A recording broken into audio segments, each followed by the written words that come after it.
Hello, আসসালামু আলাইকুম guys, welcome back to my YouTube channel. তোমাদেরকে ইউনিটেক চ্যানেল থেকে আবারও স্বাগত। তো আমি আজকে চলে এসেছি ফিনান্স পরীক্ষার এমসিকিউ এর সলিউশন নিয়ে। এমসিকিউ এবং সৃজনশীল দুইটারই থাকবে। সৃজনশীলের জ্ঞানমূলক সলিউশন থাকবে। তো এমসিকিউতে আসি। এক নম্বরের উত্তর হবে খ, সরি এক নম্বরের উত্তর হবে খ, 2 নম্বরের উত্তর হবে ক, 3 নম্বরের উত্তর হবে ক, 4 নম্বরের উত্তর ঘ, 5 নম্বরের উত্তর হবে গ,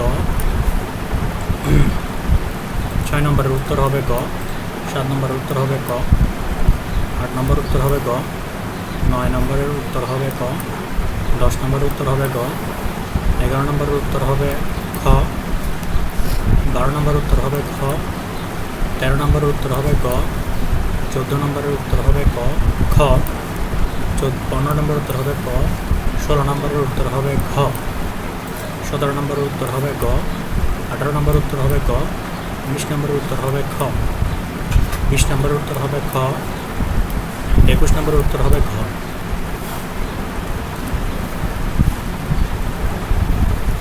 আর 22 নম্বরের উত্তর হবে স্কুল ব্যাংক, 23 নম্বরের উত্তর হবে ক, 24 নম্বরের উত্তর হবে ক, 25 নম্বরের উত্তর হবে গ, 26 নম্বরের উত্তর হবে ঘ, 27 নম্বরের উত্তর হবে এডিবি, 28 নম্বরের সরল সুদ, 29 নম্বরে ব্যাংক, 30 নম্বরে খ।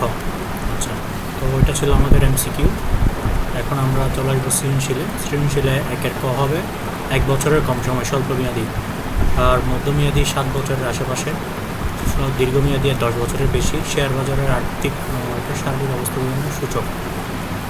এটা হবে প্রত্যাশিত আয়, এটা হবে অনলাইন, এটা হবে দেউলিয়া।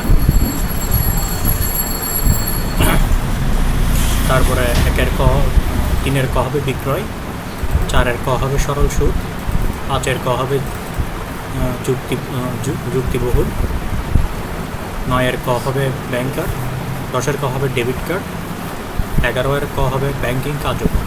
তো আজকে ছিল এতটুকু। আমি কিছুক্ষণের মধ্যে ফিজিক্স প্রশ্ন উত্তরটা দেওয়ার চেষ্টা করব। তোমরা আমার সাথে থাকবে, আমাকে সাবস্ক্রাইবের মাধ্যমে থাকবে। আমাদের অনেক অনেক ধন্যবাদ।